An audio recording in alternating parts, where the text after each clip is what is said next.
नबी पाक अलैहिस्सलाम ने फरमाया है कि हजरत अवैस करनी उनकी दुआ की बरकत से अल्लाह मेरी उम्मत के लोगों की बख्शिश करेगा। और जब मैंने ये सुना कि हजरत मौला अली जैसे लोग, हजरत उमर फारूक जैसे लोगों को जुब्बा दे के भेजा गया है और हुजूर ने भेज के कहा है कि अवैस से कहना मेरी उम्मत के लिए दुआ करें, तो फरमाते मेरे सीने में लौ लग गई कि मैं हजरत अवैस करनी से मिलूं।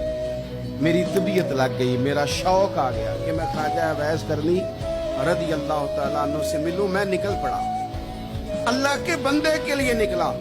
हजरत इरम बिन हयान कहते हैं, इसको इब्नुल जौजी ने भी लिखा है, दाता गांज बख्श अली अजमेरी ने भी लिखा है।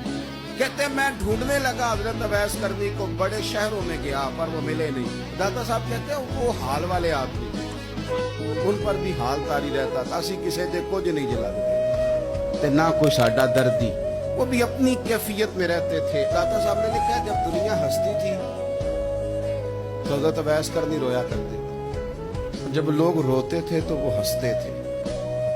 वो सादा ग़िज़ा खाते थे, किसी से कोई लेन देन नहीं, अपने तर्ज़े कलाम, अपनी जिंदगी। ये लोग भी बड़े शानदार होते हैं।